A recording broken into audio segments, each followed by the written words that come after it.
Hey guys, welcome back to the Pivot Report. Nigerians' 2027 election is still months away. But here's the interesting part. The re-election may already be taking shape.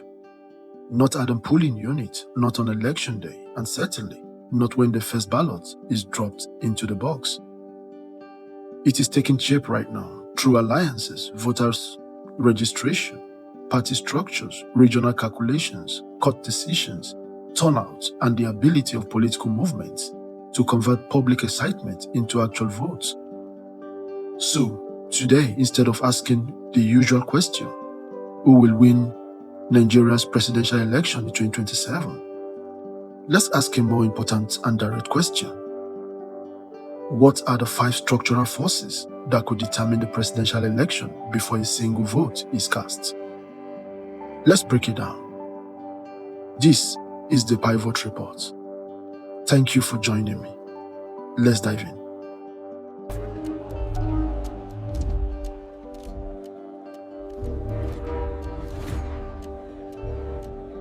Nigeria's presidential elections are rarely won by popularity alone.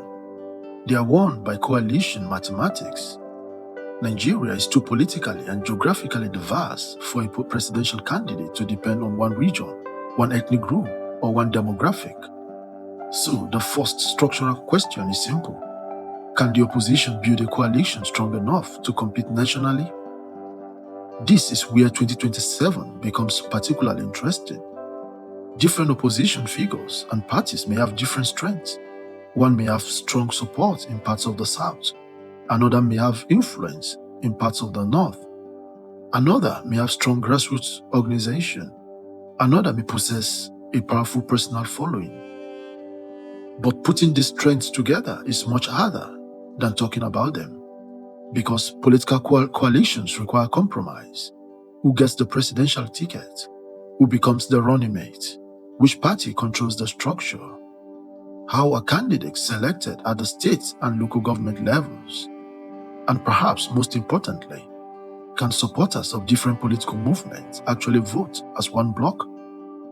History tells us that an alliance announced on television is not necessarily an alliance that exists at the polling unit. That is the first structural test. Here is a number Nigerians should pay attention to.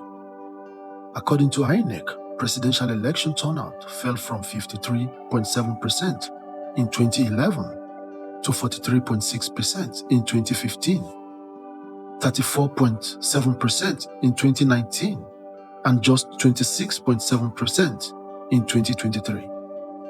That is not just a statistic, that is a warning, because an election is not determined by everyone who supports a candidate.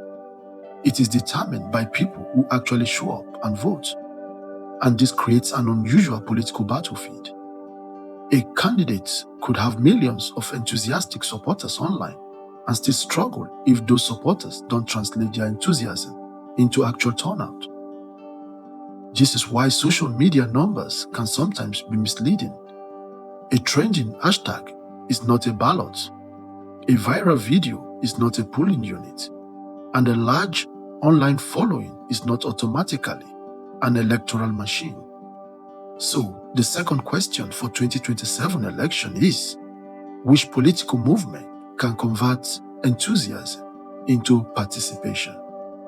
Because if turnout remains low, mobilization may matter just as much as persuasion. This is less exciting part of politics, but it could become one of the most important: the rules. INEC has already released its timetable for 2027 election. While the electoral framework has continued to evolve, INEC has also been reviewing its regulation to align them with the Electoral Act of 2026. And there have been legal challenges involving aspects of the election timetable. INEC has argued that uncertainty around electoral timeliness could affect preparations. Why does this matter? Because elections are not only political contexts, they are legal processes. Questions about party primaries, nominations, deadlines, party membership, candidates' eligibility, and litigation can reshape the field before voters ever see the ballot. And that means something very important. The 2027 presidential election may be fought in courtrooms before it is fought at the polling units. This is already happening. This may be one of the biggest differences between political popularity and electoral power.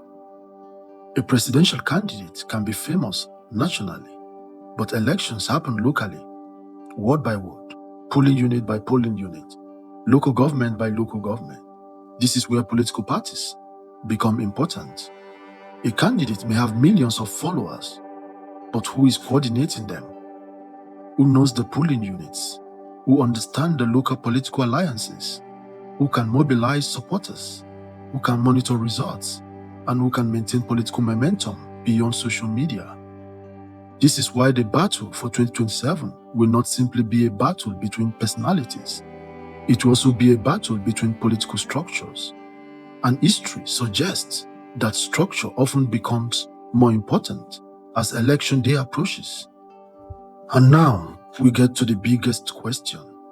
What will define the 2027 election? Presidential election. Will it be the economy, cost of living, security, unemployment, regional identity, leadership, the performance of the current administration, or the desire for political change?